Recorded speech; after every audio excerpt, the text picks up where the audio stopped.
Thank you, Mike Quigley. And next, I recognize my friend Sheila Jackson Lee from Texas.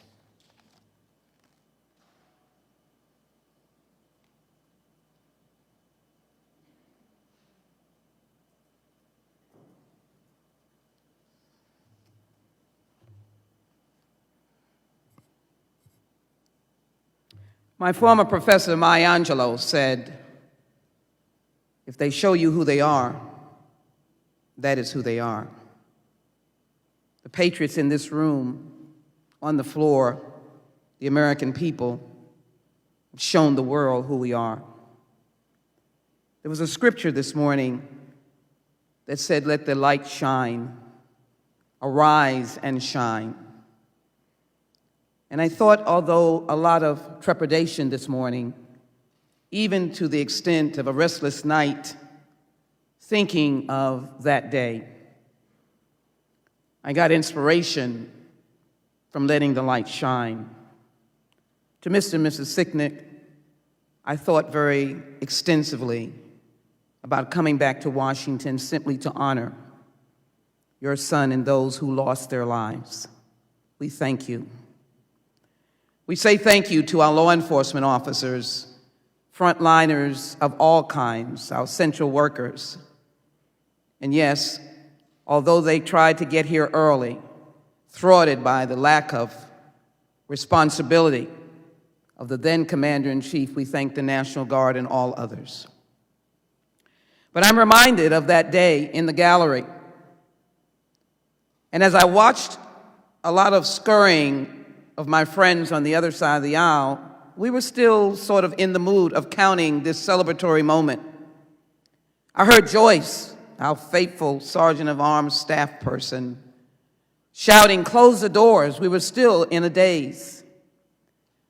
And then I saw the Capitol Police rushing to close doors and then explaining to us, get out, get down. I'm always with a scarf and books and papers, and there was a time when I had to drop them all. And I watched our members cowering and going. Each one in their own way was brave. And I know they want no accounting for that. But we were scurrying with the thought that we might not live. I was here for 9/11. I was in the building, in a meeting, refused to acknowledge the noise that was outside until someone busted in and said, you have to run for your life. On that day, we were running together. We were running as Republicans, Democrats, Americans. We were fearful together. We were hopeful together. When I went down those steps of the carriage entrance, and they said, we don't know what's happening, run for your life. But the rumors in those failed Blackberries, we were hearing rumors. It's the Capitol, it's the White House, it's the State Department, but we could see the black smoke in the Pentagon. But yet we had each other. As we were scurrying here, the big lie was looming, and you wondered, why were you against what was so good about America, the peaceful transfer of power?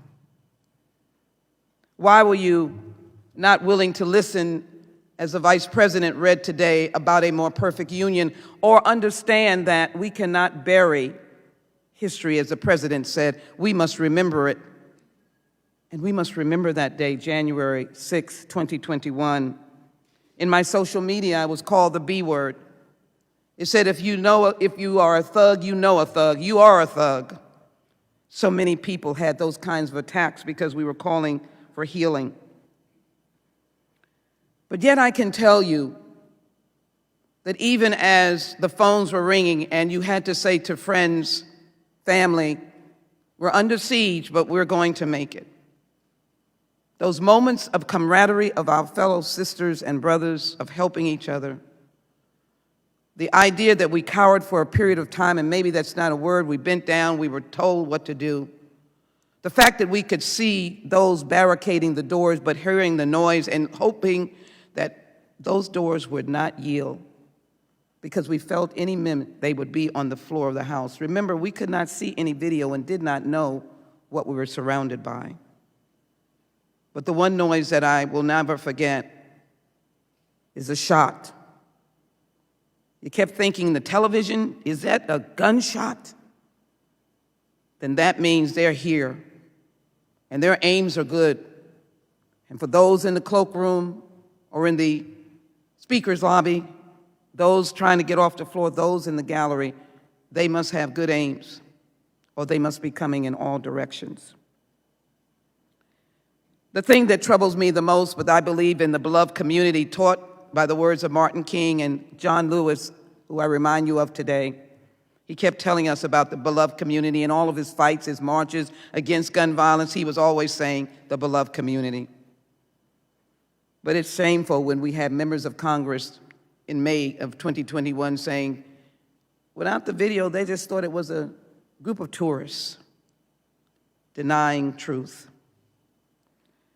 But I am here today to be able to, again, simply place honor where honor is due. Thank you, Jason, for your service in this nation's military, and all of our colleagues and all others. But you put on the uniform unselfishly because you believed in democracy. So I'm here now to ensure that this little book that Barbara Jordan told me to call as an important document to carry around, to be able to say that that day was a frightening day and I didn't know, as on 9/11, whether I would live or die.